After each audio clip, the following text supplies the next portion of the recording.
desculpa aí pela tosse, pela voz. É isso daí, infelizmente, a gente ainda está contornando, mas isso tudo é secundário. O importante é a nossa reflexão da noite. Então, vamos elevar nosso pensamento a Jesus. Nós sabemos quanto tem sido difícil esses dias, onde a gente ainda vive o espetáculo dantesco da guerra. Uma tristeza muito grande invade o nosso coração, porque a guerra é o transbordar das paixões, é a bestialidade do comportamento humano. E a gente já esperava que a essa época, a essa etapa da vida, né, da evolução do nosso planeta, nós pudéssemos já viver experiências diplomáticas, de entendimento, de conversação, que não precisássemos chegar à violência, à morte, ao sofrimento, à perda de tudo e talvez até de todos aqueles que são próximos. Então, não tem outro assunto para a gente começar o nosso estudo, se não pensar em nossos irmãos, tantos aqueles que são obrigados a participar, porque nós sabemos que também tem aqueles que são coagidos a participar pelo sistema, e aqueles que não têm para onde sair desse meio. Nós pedimos a Jesus nesse instante que abençoe essas duas nações, aqueles que infelizmente mobilizam a guerra pelos seus interesses.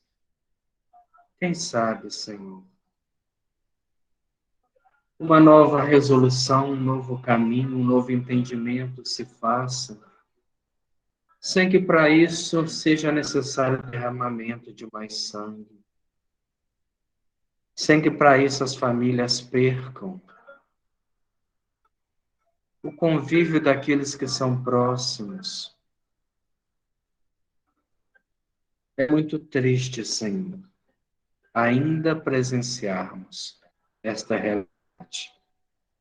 Nos diz Joana de Ângeles Espírito que em toda a história da humanidade houve apenas um intervalo de 200 anos sem guerra.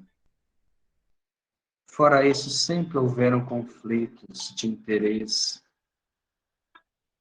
Mas estamos em meio a um conflito de ordem muito grande, com armas de destruição em massa.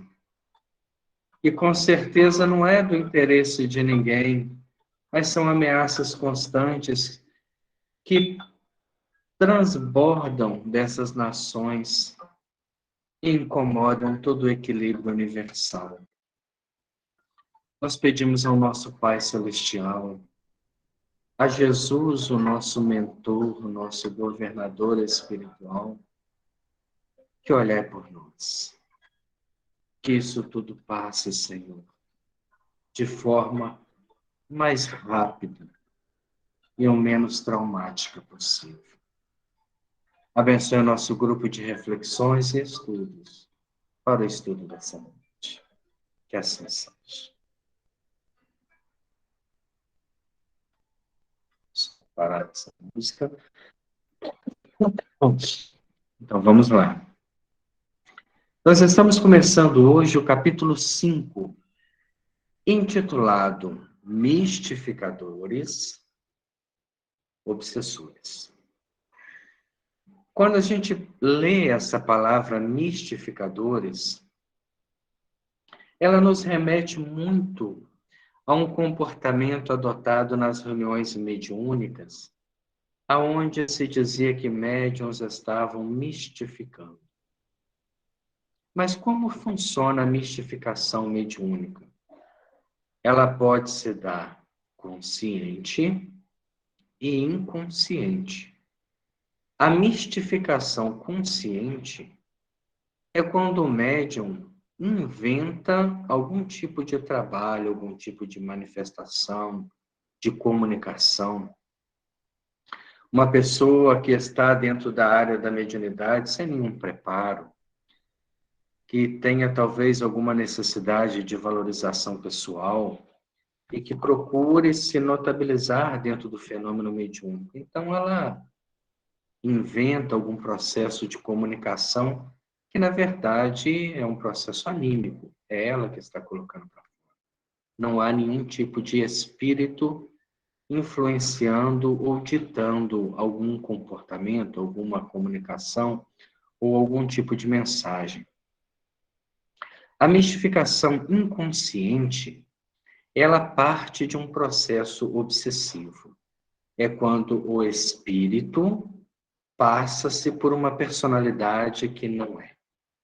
Ele tenta ludibriar aquele grupo e esse engano, esse engodo que ele proporciona, pode partir de diversas fontes. Ele pode fazer isso por um divertimento, ele pode fazer isso explorando a credulidade daquele grupo que não tem bom senso e muito menos comprometimento com o estudo para analisar as comunicações.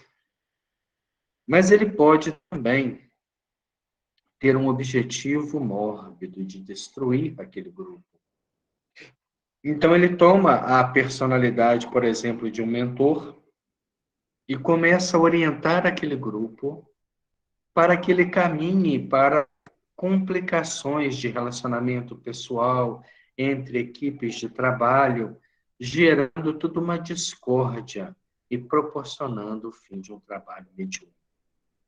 Então, mistificação é um leque muito grande, que pode partir de espíritos que apenas são oportunistas e brincalhões, como pode partir também de espíritos extremamente maliciosos e que tendem a levar pessoas ao desequilíbrio e grupos ao extermínio.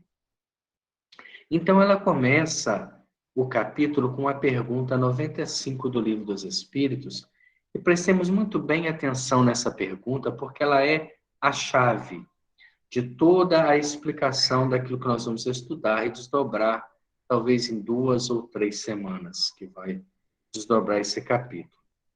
A pergunta de Allan Kardec, na verdade, são duas. Ele questiona: o invólucro semimaterial do espírito tem formas determinadas? Primeira pergunta. Invólucro semimaterial, o perispírito, tem forma determinada? E na mesma pergunta ele coloca: e pode ser perceptível? E o espírito pode se tornar visível? Lembremos que a pergunta está na base, né? No primeiro livro. Nós vamos estudar isso a fundo no livro dos médiuns, no segundo livro, no capítulo das aparições. E aí vem a resposta dos espíritos dizendo, respondendo à primeira questão, tem a forma que o espírito queira. Então, uma vez desencarnado, o perispírito vai sofrer mutações de acordo com o nosso estado mental. Para nós fazermos mudanças no corpo físico, talvez nós tenhamos que recorrer a recursos de cirurgias, de plásticas, de perfurações, de amputações. Mas no campo da espiritualidade, o perispírito sendo plástico e maleável, ele segue sempre o comando mental. Então, aquilo que se pensa, você altera a sua forma. Por isso, os espíritos, sempre depois de um tempo após o desencarne, eles retornam alguns anos, eles remoçam, porque procuram aparentar, né, uma idade saudável, uma idade produtiva, ou alguns outros que tiveram algum tipo de fixação mental positiva, como no caso do espírito Emmanuel, ele buscou a aparência de 2000 anos atrás, a aparência do senador romano que encontrou com Jesus, e o nome da encarnação do padre Emanuel da Nóbrega. E a segunda pergunta, e pode ser perceptível? Eles colocam, é assim que estes vos aparecem algumas vezes, quer em sono, em estado de vigília, da forma que eles quiserem. e que pode tornar visível e mesmo palpável. A gente, né, antes de começar, vamos contar aqui uma historinha rápida de uma passagem de Chico Xavier, quando ele tinha um trabalho assistencial aos carentes de Pedro Leopoldo que moravam debaixo do viaduto. E ele sempre juntava, né, as sobras da feira, aquelas frutas que ninguém consumia, aqueles legumes que estavam às vezes machucados da colheita e que juntavam tudo. Seu cunhado era fiscal da prefeitura e as pessoas doavam, porque aquilo ali, na maioria das vezes, iam completar a ração dos animais. Eles faziam uma limpeza naqueles produtos, arrumavam e entregavam para as pessoas embaixo do viaduto. Eram várias famílias que moravam lá. Mas teve um dia que não tinha nada, não sobrou nada na feira. E ele não tinha nada para levar, então ele não queria nem ir, porque as pessoas que estavam lá já aguardavam dele alguma coisa. E o doutor Bezerra aparece na sua vidência, observe a diferença, só ele viu, e falou: Não, Chico, você vai, as pessoas estão te esperando, você coloca umas bilhas de água, nós vamos fluidificar, e você vai levar essas águas. E ele, muito contrariado com aquela situação, colocou as bilhas de água que foram, né, magnetizadas pelo doutor Bezerra e levaram. Chegou lá, ele tentou explicar o que era a água fluidificada, mas o povo ficou nervoso, que estava com fome, começaram a falar, a reclamar, e ele até chorou, porque não tinha nada para dar, porque tinha uma empatia muito grande com os sofredores. Até que chegou um caminhão fechado, né, em cima do viaduto, eles estavam embaixo, e perguntou: quem é Chico Xavier aí? E ele levantou a mão, né, tímido, com vergonha, e o motorista falou: vem até aqui. E falou: se você lembra do doutor fulano de tal, um homem que você atendeu há anos, até nem lembrava, né? Falou: ah, sim. E ele falou que um dia ele queria retribuir o bem que o senhor fez através de cartas psicografadas do Correio Fraterno, que por muitos e muitos anos, né, Chico Xavier trabalhou diminuindo o sofrimento das pessoas, dando comprovações da vida espiritual. E esse doutor falou que um dia ia retribuir a você, e ele mandou um caminhão de donativos. E o Chico perguntou: mas o que tem no caminhão? E o homem falou: comida. E o povo avançou para cima do caminhão e tirou tudo. Fez uma festa muito grande naquela tarde.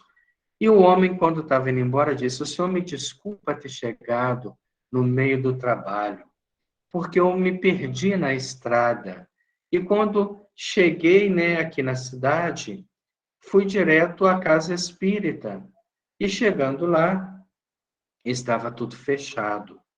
Havia um senhor sentado na escada, um homem careca, de barba grande e comprida, e eu perguntei a ele: onde eu acho Chico Xavier?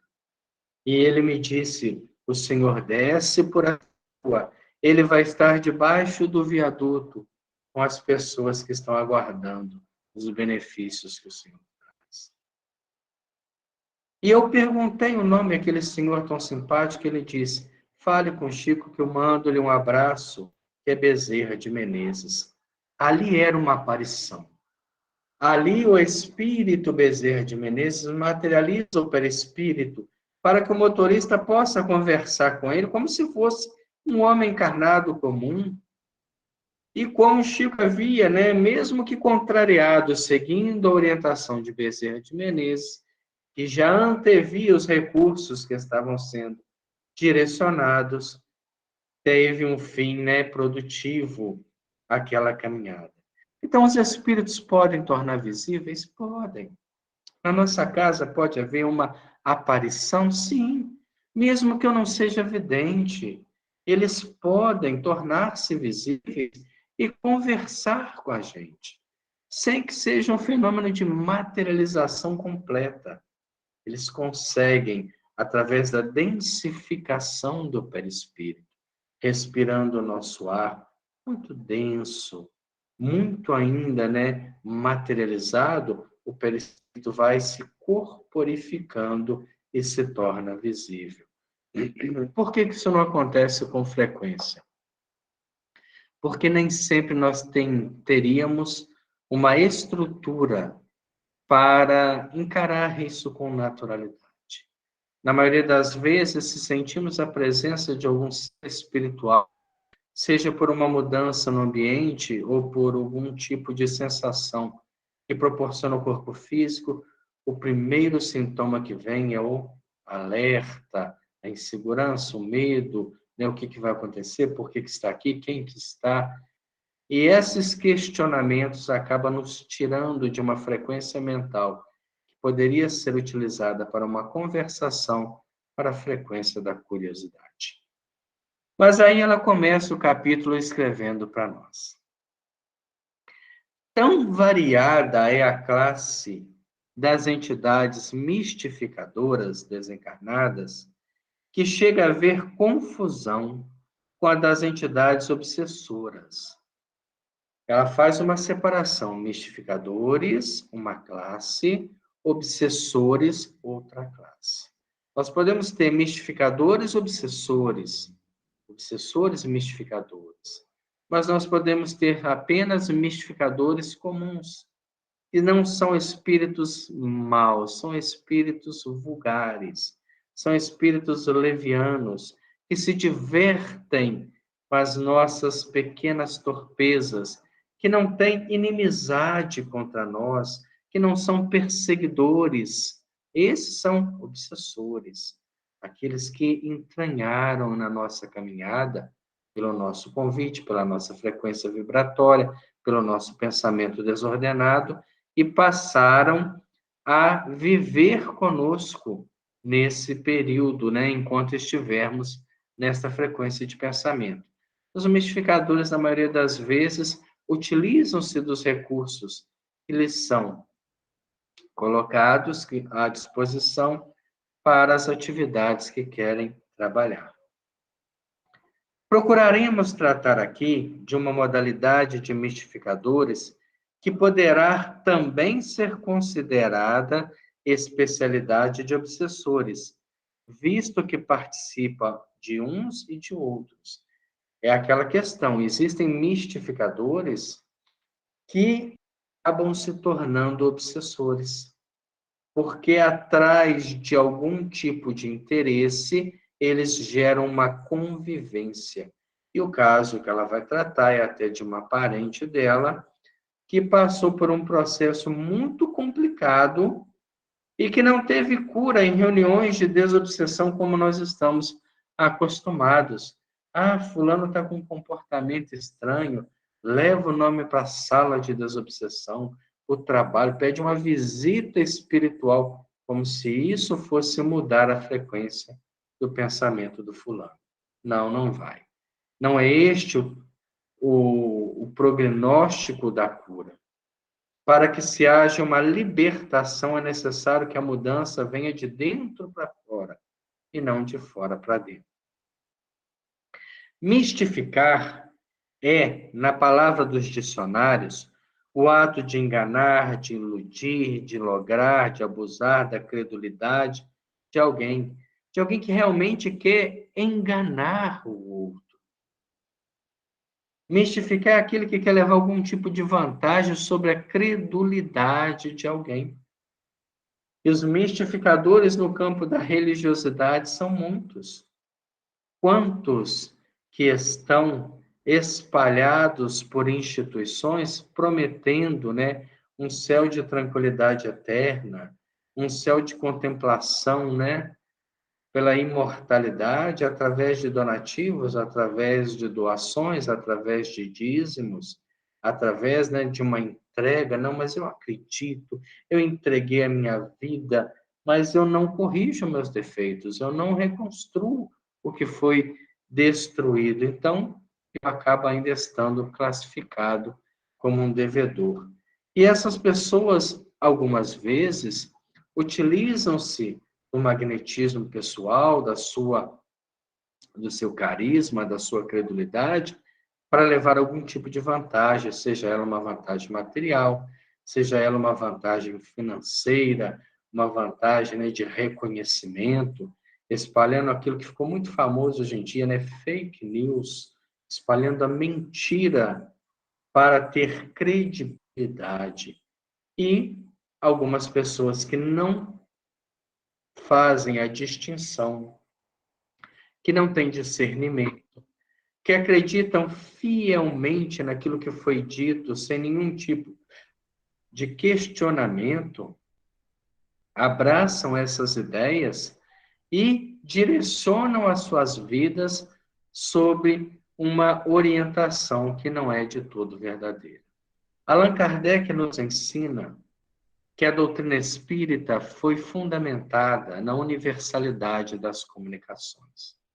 Então, certa vez, assisti a um programa de perguntas e respostas, sem nenhuma crítica da minha parte a quem se orienta pelas orientações do Espírito Ramatiz, um homem levantou uma questão que foi muito interessante.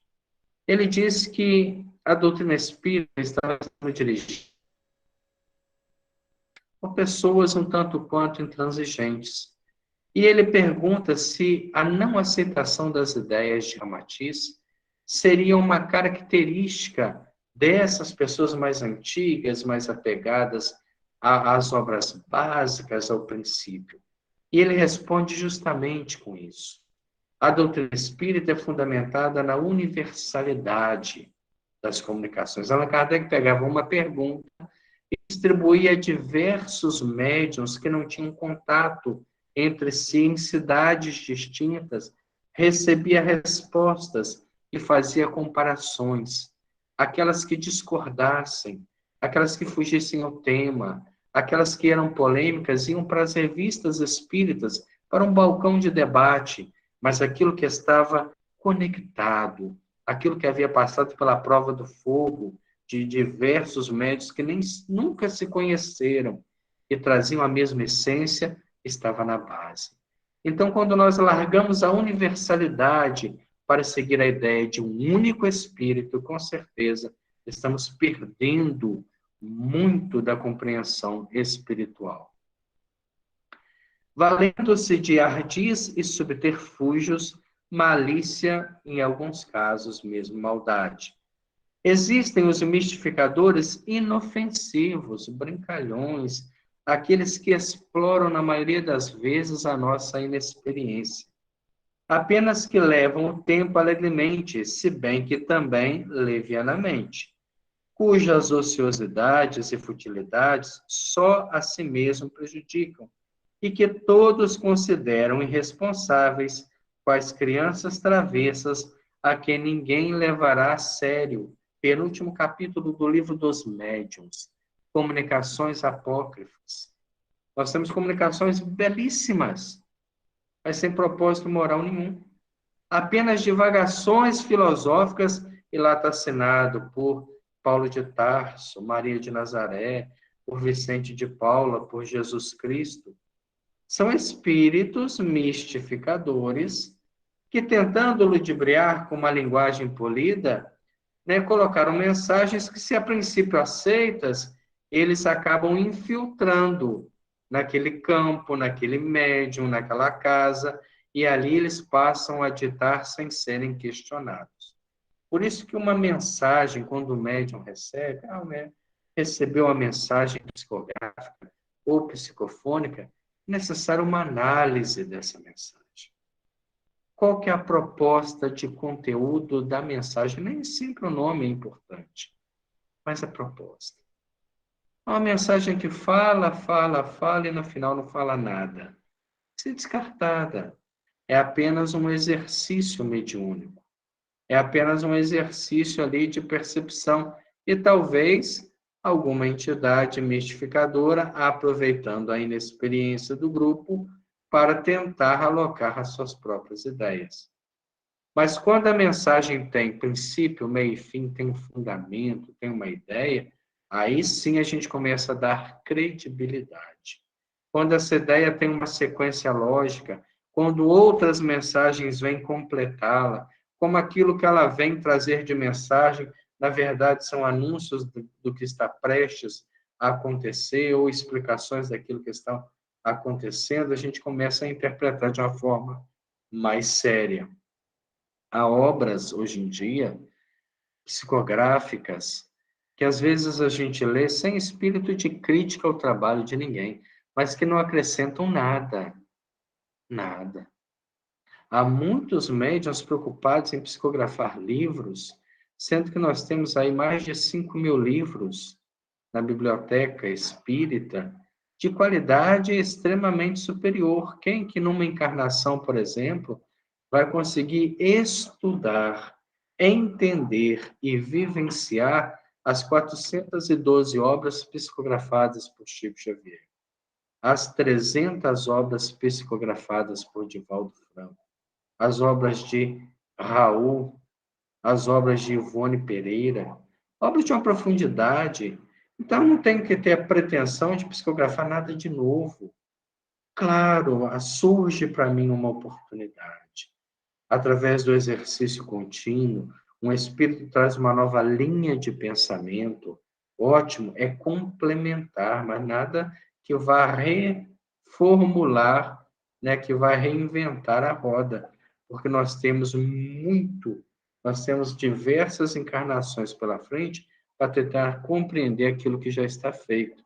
Então, precisamos ter muito cuidado com esse espírito de tentar se celebrizar, né? Mal recebeu 2, 3 mensagens, já monta um livreto, imprime, já sai distribuindo nas casas espíritas, sem o exercício sério. Lembra que Divaldo queimou mensagens, que Chico queimou mensagens, e mensagens de profundidade, mas que eram exercício da sua própria sintonia com mentores espirituais. Que, aliás, é o próximo capítulo desse livro, quando ela vai contar como que começou a psicografia dos romances. Na Terra, como no espaço, eles proliferam sem realmente prejudicar, senão a si próprio. Existem os hipócritas, perigosos, portanto, que sabem enganar, porque se rodeiam da falsa seriedade, a qual mantém apoiados em certa firmeza de lógica, e a quem somente observadores muito prudentes saberão descobrir. Por isso que é preciso analisar. Às vezes, você está numa reunião mediúnica, um médium recebe uma página, ele lê a página e as pessoas só faltam aplaudir. Mas não, vamos conversar sobre essa página. Ah, por que você não está acreditando? É claro que não, ué. Até que me comprove que ela é verdade, é lógico que eu vou duvidar. E nós aprendemos isso com Kardec, de até não aceitar a verdade antes de aceitar a mentira. Nós precisamos questionar. Os espíritos sérios não se impacientam com o questionamento. Os mistificadores, sim. Esses ficam, né, totalmente desestruturados quando começam a se questionar suas orientações. Existem pessoas que buscam orientações dos mentores espirituais para problemas pessoais, para questões de saúde. Ah, eu estou com um problema de saúde, eu tenho que procurar um profissional da área da saúde, um profissional da área da psicologia, da psiquiatria. Ah, eu estou com um problema financeiro, preciso procurar um profissional da área financeira, alguém que possa me orientar, que possa me mostrar caminhos. Não são os mentores espirituais que vão fazer isso, que vão, através de uma orientação, de um passe, abrir caminho na minha vida. O trabalho espiritual, ele é espiritual. Ele é voltado para o ser imortal, para o nosso crescimento como espírito, e não como ser humano, vinculado a interesses pessoais, a interesses materiais. Então, você chega no trabalho mediúnico, como aconteceu algumas vezes que eu ainda participei, e pessoas estavam lá, aqui, ó, tem um nome aqui, ó, é filha de fulano, é frequentador da casa, essa pessoa está tendo, né, um problema pessoal muito grande, ela está se envolvendo com uma pessoa já compromissada. Isso não é os espíritos que vão falar, ah, ela está obsidiada. Ela já está obsidiada quando ela começa a permitir um comportamento que não condiz com aquilo que ela devia fazer. Comportamento moral pautado no dever moral do capítulo 17 do Evangelho segundo o Espiritismo. De não fazer dos outros aquilo que eu não quero que faça comigo. Aí começa o diagnóstico. Então, ela precisa realmente de mudar a sua conduta. Aí acha que os espíritos vão afastar algum obsessor que está levando ela a fazer isso? Pode ter? Até pode. Mas o espírito ele apenas pegou carona no caminho que ela já fazia por conta própria, por vontade própria. Não é ele que empurrou ela, ele apenas tomou a mesma conduta e seguiu junto. Então, nós precisamos mudar essa mentalidade que os guias espirituais têm que resolver problemas da nossa vida. Os espíritos nos ensinam que quando destruímos o orgulho, o egoísmo e a vaidade, ainda tem o interesse pessoal que está lá por baixo. Eu já não sou tão orgulhoso, eu já quero bem para todos, eu procuro me esconder ao máximo, mas eu quero que os meus ideais sejam alcançados, que os meus pedidos sejam atendidos. Porque isso aí são as raízes mais íntimas dessas paixões que circundam a nossa inferioridade.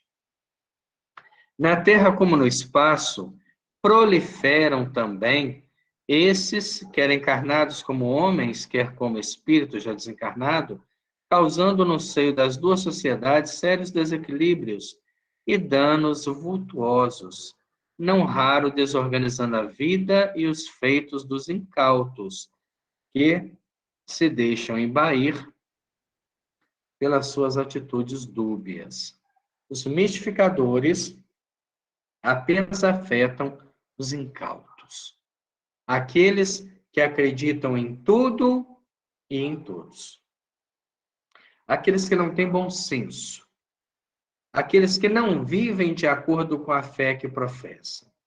Esses são vítimas dos mistificadores. Estes espalham mensagens como a gente recebe aí, né, através agora das redes sociais, mensagens psicografadas sobre isso, mensagens psicografadas sobre aquilo. E aí você questiona, quem é um médium? Quais outras mensagens que deram suporte a essa? Porque a verdade nunca parte de um único ponto.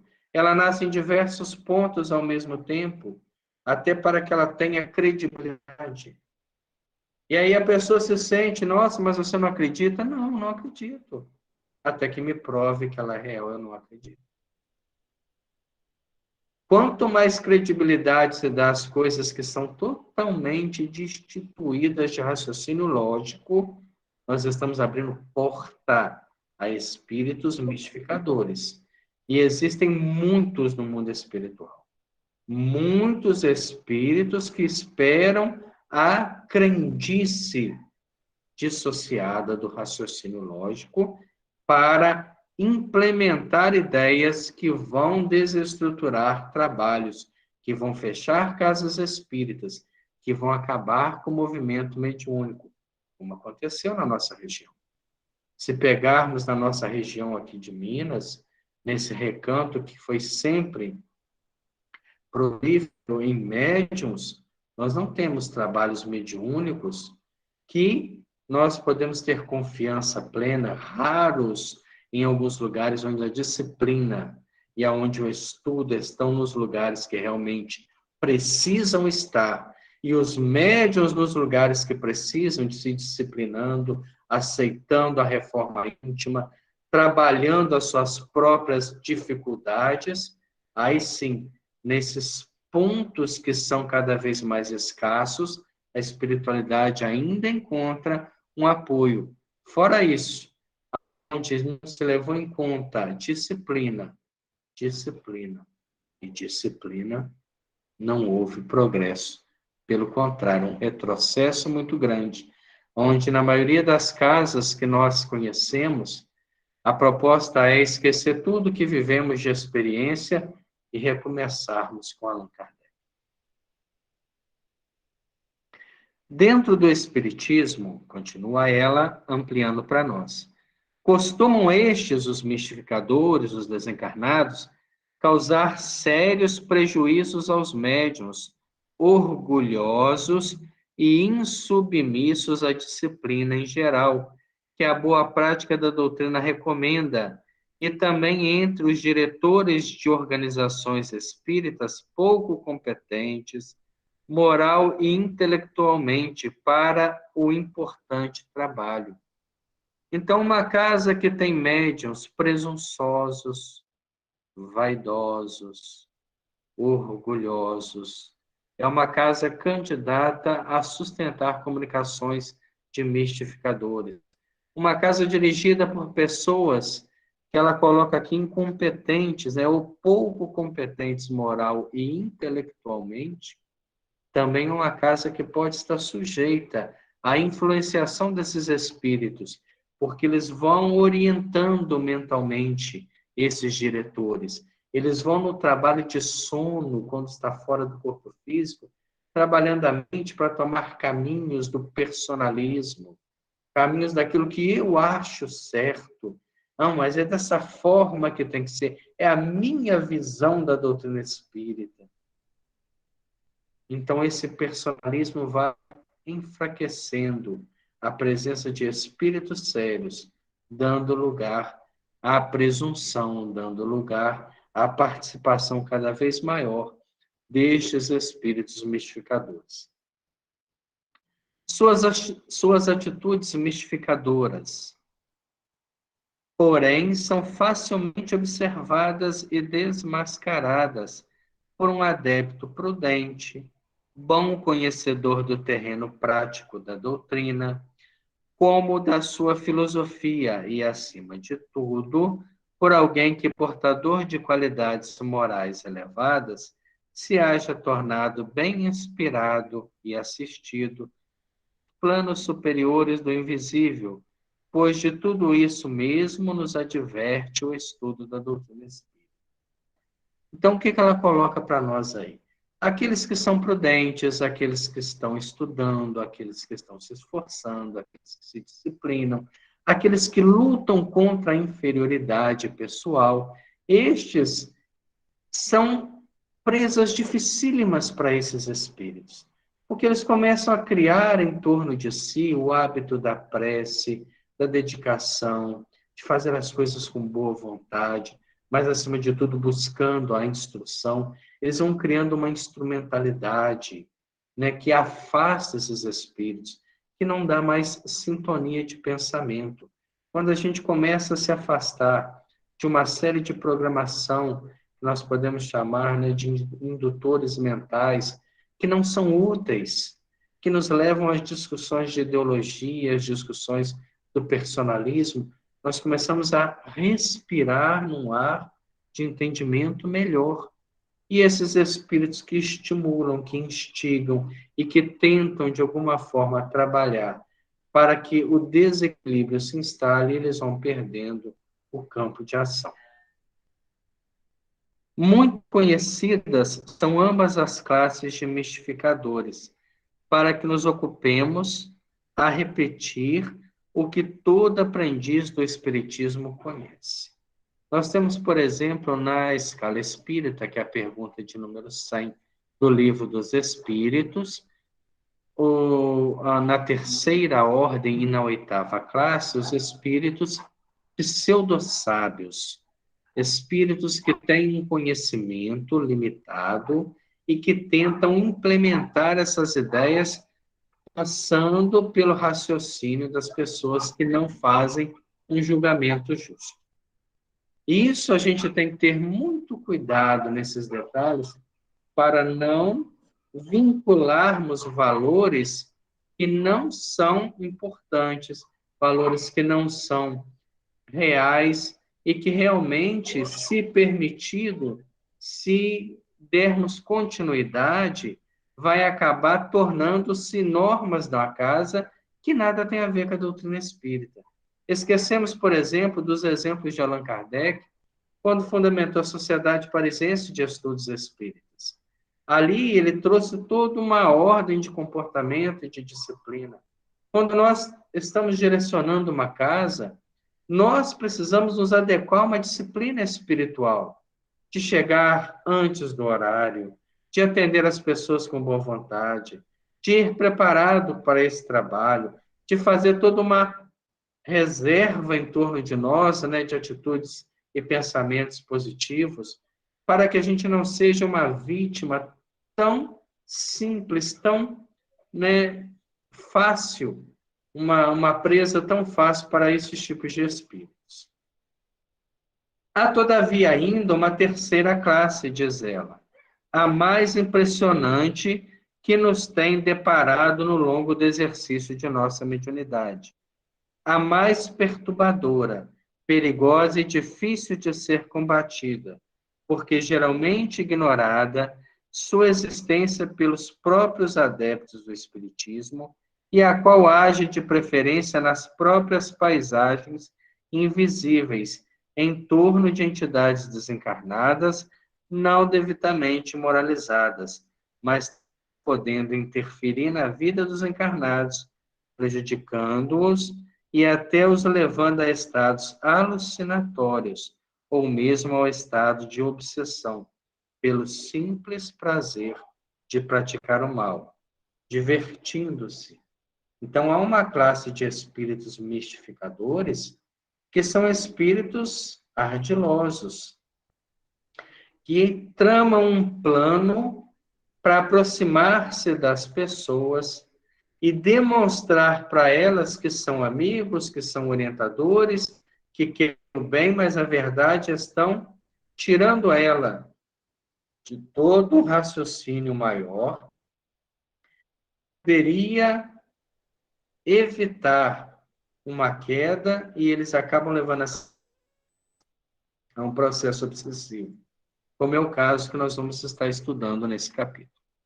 Tais entidades são perversas, afirma ela, enquanto que as simplesmente mistificadoras nem sempre apresentam verdadeiramente malvados. Alguns são espíritos que se divertem, né? É a obsessão simples, debocham das nossas questões pessoais, da nossa impaciência, do nosso temperamento, riem das nossas, né, dos nossos erros, da pessoa que toda hora perde a paciência, da pessoa que toda hora se impacienta com as coisas. Obtém aquelas, perdão, obtém aquelas resultados satisfatórios na torpe tarefa de perseguição e engano, quanto a pessoas que, com a devida confiança, não exerçam a oração e a vigilância mental de cada dia como defesa contra os males psíquicos aos quais atraem para seus detestáveis agrupamentos espirituais durante o sono corporal e também contra os espíritos desencarnados frágeis, revoltados, descrentes ou levianos, que a tempo não se harmonizaram com o dever que lhe evitaria tais situações após o decesso corporal. O que ela quer dizer nisso tudo para a gente? Nós temos o hábito da prece. Quantas vezes oramos por dia? Eu oro quando eu acordo. Quando eu acordo à noite, que eu perco sono, eu entro em oração. Eu oro quando termino o dia. Eu oro em benefício das pessoas. Eu oro contemplando a natureza. Eu oro, né, contemplando a beleza do universo. Ou eu só peço? Eu peço ajuda, eu peço proteção, eu peço caminho, eu peço resultados financeiros, eu peço que meus filhos não passem nenhum tipo de dificuldade. São posturas mentais. Se nós soubéssemos o que é uma oração, o que ela movimenta no universo, talvez a gente orasse o tempo todo. Claro que o trabalho no bem é uma oração. O pensamento elevado é uma oração. Uma indução mental elevada, uma arte elevada, uma música que não esteja aí, né, no grito dos desesperados e dos exóticos, é uma oração. Tudo aquilo que eleva a alma a outros valores é uma oração. E nesse momento nós estamos em sintonia com o mais alto. Mas na maioria do tempo nós passamos fazendo raciocínios imediatistas das situações que vemos, dos quadros sociais que convivemos, julgando o comportamento das pessoas à nossa volta. E esse tipo de padrão vibratório é um tipo de padrão muito perigoso, porque nos deixa no campo de ação desses espíritos que se divertem também com a mediocridade do pensamento humano. E uma vez desencarnado nesse tipo de pensamento, nós também vamos fazer parte desta turba espiritual. Nós também vamos, de alguma forma, adentrar a esse campo da inferioridade do pensamento e alimentarmos desses pensamentos tão frágeis que temos, daquelas pessoas que olham para o outro e falam: essa pessoa é uma pessoa imunda, é uma pessoa que não merece estar aqui, como se pudéssemos e tivéssemos o direito de avaliar e de julgar. Geralmente, esses, a quem aqui denominamos mistificadores obsessores, não foram inimigos das suas vítimas através das existências, nem mesmo as conheceram anteriormente as mais das vezes.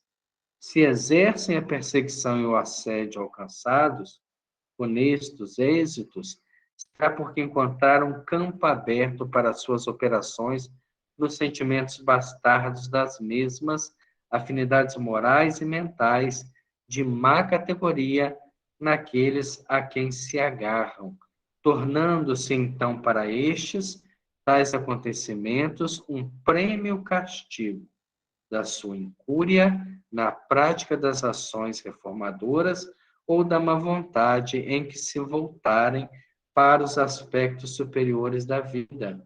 Esses espíritos mistificadores obsessores podem não ter ligação nenhuma conosco, diferente, por exemplo, da obsessão que Divaldo Franco passou por 40 anos, porque era alguém que tinha uma história, tinha um histórico do passado, como outros processos obsessivos de pessoas que já nascem, que já trazem para esta existência todo um passado a manifestar. Estes mistificadores é a ralé do mundo espiritual, são aqueles que, né, vivem de certa forma, sem nenhum tipo de preceito, sem nenhum tipo de caminho, sem nenhum tipo de regra, e quando encontram no nosso pensamento esse mesmo modus operandi, né, esse mesmo meio de se locupletar com as coisas da vida, essa vulgaridade expressiva, a sensualidade que toma caminhos alarmantes, jovens que cada dia, né, acabam tomando uma quantidade excessiva de álcool, uma quantidade absurda de narcóticos, esses acabam sintonizados com essa turba, que não quer prejudicar ninguém, mas, na verdade, quer pessoas que sustentem os seus próprios vícios. E a gente vê como que é perigoso esse comportamento distante de uma orientação séria, de uma orientação religiosa, que poderia nos dar qualidade, que poderia nos dar dignidade de comportamento. Então, se estamos dentro de uma religião, nós estamos dentro de um caminho muito grande. Eu me lembro, por exemplo, de uma conversa do livro Ação e Reação de André Luiz, quando eles visitam um companheiro prestes a desencarnar que viveu uma vida muito difícil, muito complicada. Eram dois irmãos, o pai havia deixado uma herança, e um irmão querendo, né, tirar a herança do outro, internou ele num hospício, ele não tinha nenhuma doença, com o tempo ele conseguiu sair, e para poder se alimentar, para ele poder cuidar da vida, ele arrumou um emprego de vigia noturno, mas as madrugadas muito frias acabaram adoecendo ele profundamente, e ele estava nos últimos dias, né, encerrando a vida no hospital, vitimado pela tuberculose.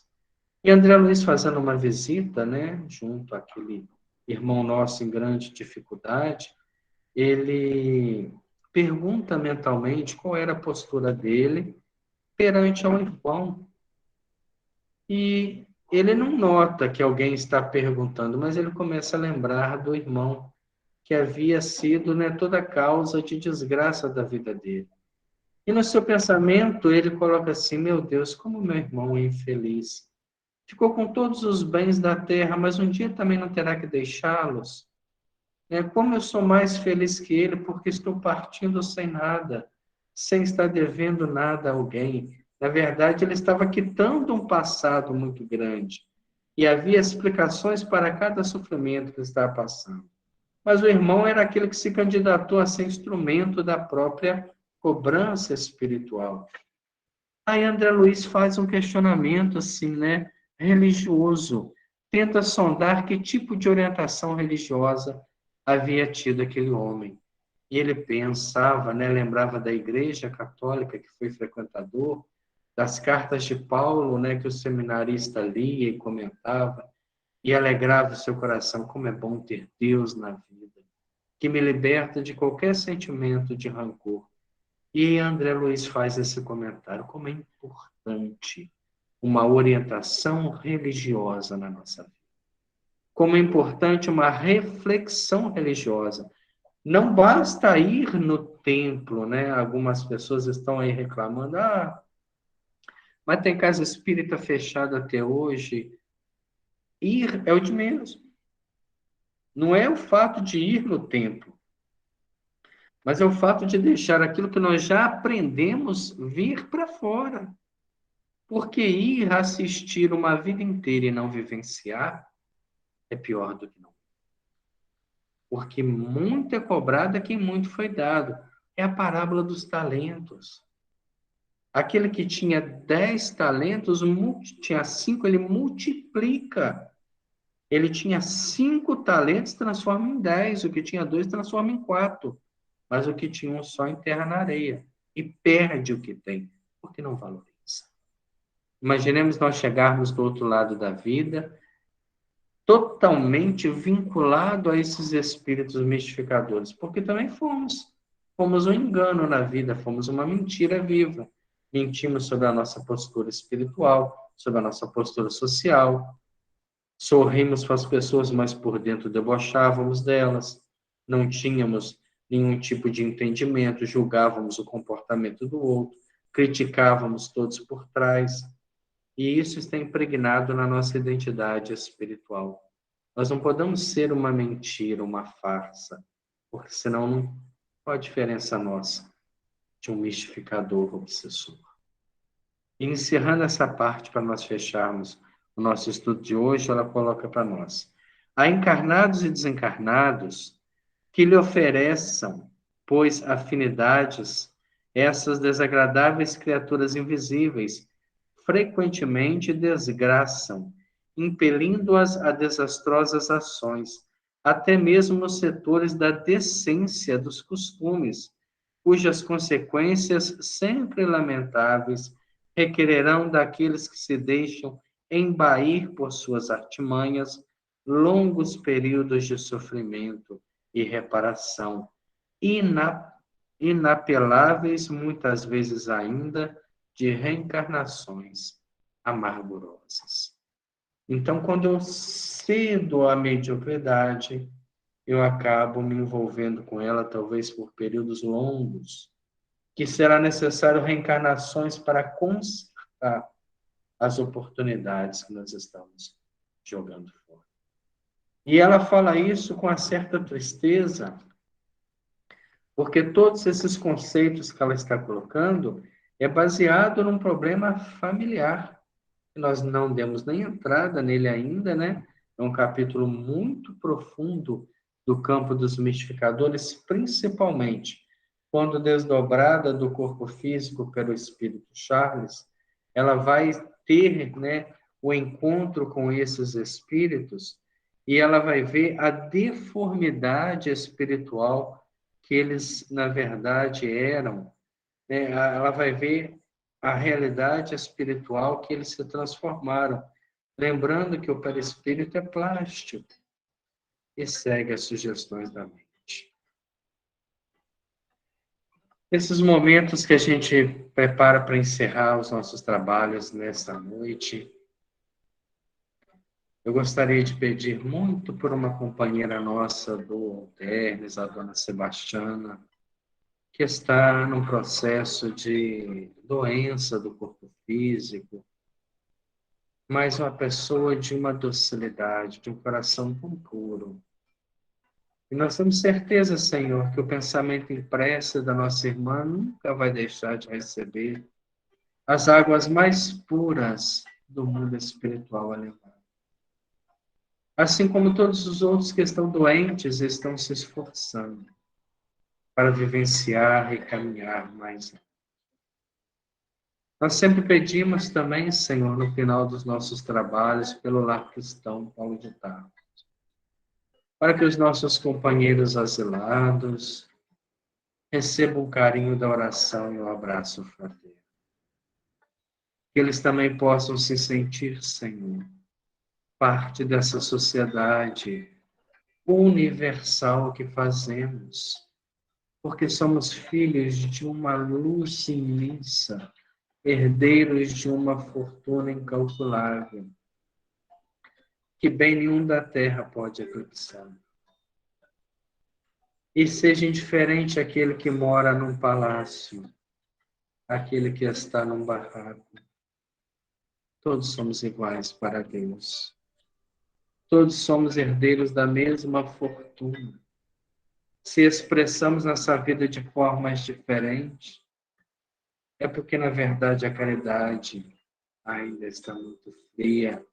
E o nivelamento social sonhado um dia, aonde teremos diferenças, sim, Senhor, mas não teremos sobras e nem faltas. Estaremos, sim, no paraíso. E isso deve começar com o nosso comportamento vinculado a processos de pensamento superior, de atitudes superiores. Permita, Senhor Jesus, acima de tudo, que a sua paz, que o amor que tem por nós, inunde o nosso planeta. Acalme, Senhor, as armas e fortaleça o sentimento de fraternidade. Temos certeza, Senhor, que a paz é a nossa meta e que chegaremos lá. Que Deus esteja com todos nós. Muito obrigado a todos pelo carinho, pela presença no estudo. Que na próxima semana estaremos aí